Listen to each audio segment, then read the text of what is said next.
What's going on, NFL fans? Welcome back to Touchdown Kingdom, your hub for the freshest NFL updates and insights. In today's video, we will be breaking down the top 5 offensive tackles heading into the 2024 NFL Draft. We have a brand new playlist here on Touchdown Kingdom of the top 5 players at each position in the 2024 NFL Draft. We already broke down a bunch, like the top 5 quarterbacks, wide receivers, corners, and we have a lot more on the way. So definitely go check out the rest of the content on the channel. And in this one, we are extremely excited to break down the top offensive tackles in the draft. Don't forget to hit the thumbs up button if you guys enjoyed the video and subscribe if you're new. But more importantly, we would love to hear from you guys in the comment section. Let us know some of your favorite offensive tackles in the NFL Draft and maybe even consider dropping your top 5. Starting off, we got Amarius Mims at number 5 from Georgia. Standing at 6'7" and weighing at 340 pounds, Mims is massive. After his freshman season, where he played 7 games for Georgia, Mims entered the transfer portal, but eventually decided to return to Georgia. In his sophomore year, he played in his first 12 games of the season as a reserve, but after an injury to then the starting right tackle, Warren McGlendon, he was named as the starting right tackle for the 2022 Peach Bowl and the 2022 National Championship. Mims was named the starter for his junior year, but midway through the season, he unfortunately suffered a high ankle sprain against South Carolina and had to undergo tightrope surgery, which resulted in him starting in only 6 games. Mims' biggest strengths are his athleticism and instincts. Mims also has elite foot speed to quickly get out of his stance to meet edge defenders at the apex of their rush, and has a lateral agility to mirror rushers with little wasted movements. His outstanding arm length creates and maintains separation between him and the defender and rarely gives pass rushers access to his chest. He also has proven to be very sound in blitz pickup and is rarely caught off guard by delayed blitzes and free runners. His weaknesses are run blocking and overall experience at tackle. When engaged in run blocking, he will often stop his feet and rely on his upper body strength too much.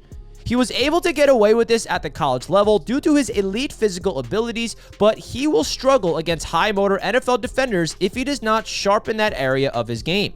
As mentioned before, his overall experience at tackle is a bit concerning when you consider he only logged 7 games as a starter at Georgia.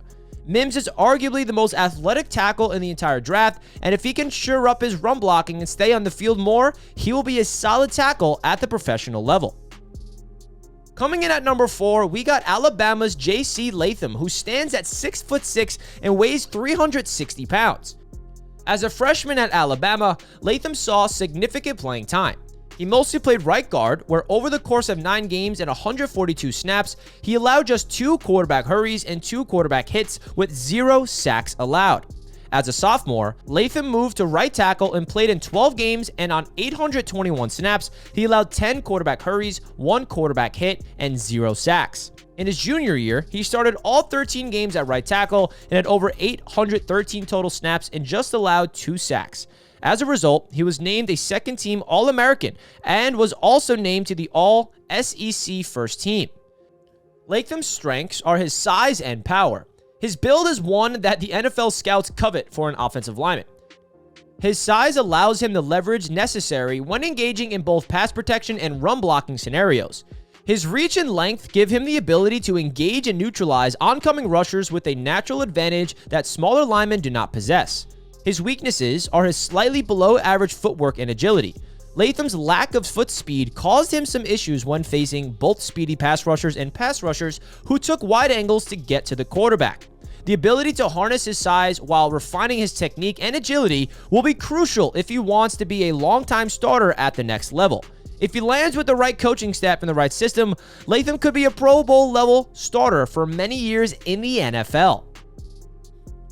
Our third rated offensive tackle is Taliese Fuaga from Oregon State, who stands at 6'5" and weighs in at 332 pounds.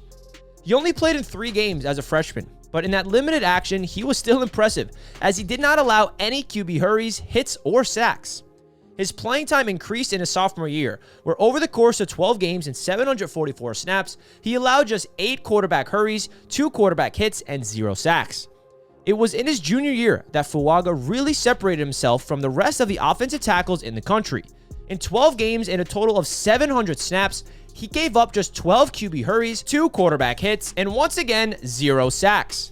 His tremendous leap was rewarded with a first-team All-Pac-12, along with an Outland Trophy semifinalist nomination, which is an award given to the best offensive lineman in the country.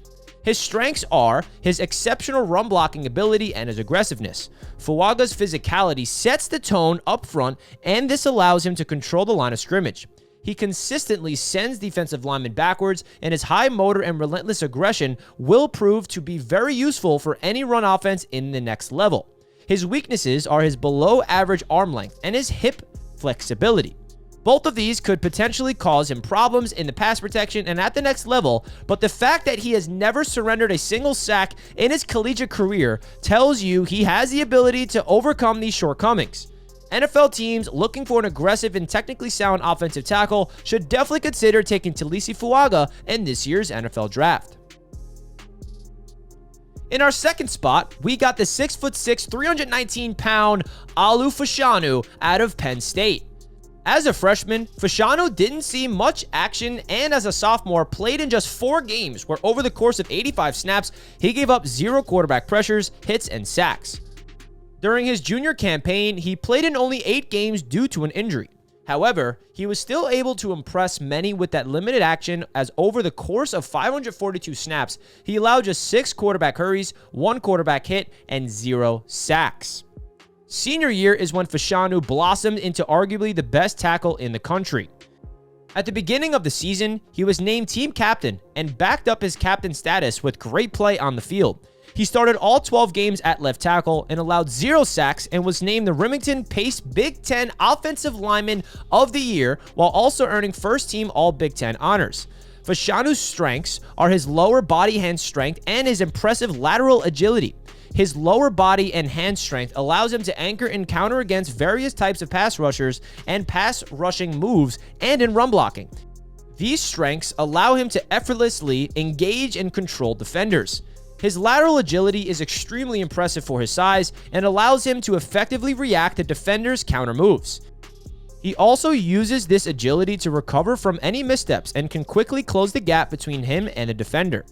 It was difficult to find any weaknesses in Fashanu's game, but if there was one thing he could improve on, it would definitely be his timing.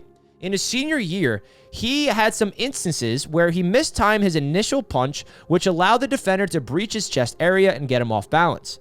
Fashanu's overall skill set and football IQ has many analysis ranking him as the top tackle in this year's draft, even though we have him at number 2 in this video. Despite our ranking, don't be surprised if he ends up being the first tackle taken in April.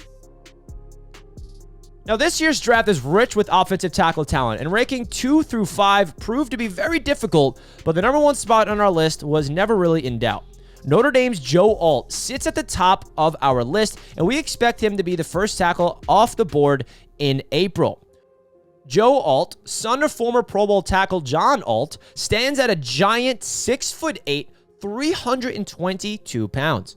As a freshman, starting in 8 games, and despite the pressures of starting as a freshman, he still held his own in 613 snaps. He allowed only 7 QB hurries, 1 quarterback hit, and 3 sacks. His sophomore year saw him grow into an elite-level offensive tackle, where over the course of 12 games and 807 snaps, he conceded a mere 3 quarterback hurries, 2 QB hits, and 0 sacks.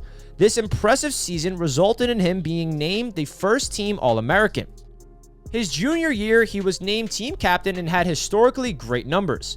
He started every single game and only gave up 5 pressures and 1 sack, which once again earned him an opportunity to be named first-team All-American. His strengths are endless, but his explosiveness and his wingspan really stand out the most. His explosiveness first step off the snap allows him to rapidly close in on defenders and allows him to mirror edge rushers with ease. He combines this quickness with his impressive wingspan to deliver devastating punches that displace rushers and allow him to maintain leverage against power moves. Alt's only weakness is that he sometimes lunges at opponents. This leaves him vulnerable to quick pass rush moves such as swim and push-pull maneuvers. We feel that Alt is the clear-cut number 1 tackle in this year's draft and almost guaranteed to start and make an immediate impact in day number 1. Any tackle-needy team in the top 10 should be doing everything they can to bring this exceptional player on their roster. That's going to wrap up our top 5 offensive tackles in the 2024 NFL Draft on Touchdown Kingdom. Don't forget to smash that like button if you guys enjoy and comment down below your thoughts. We appreciate all the support, and don't forget to check out the playlist of all of our top 5 rankings in the NFL Draft. We'll see you in the next video. Peace out.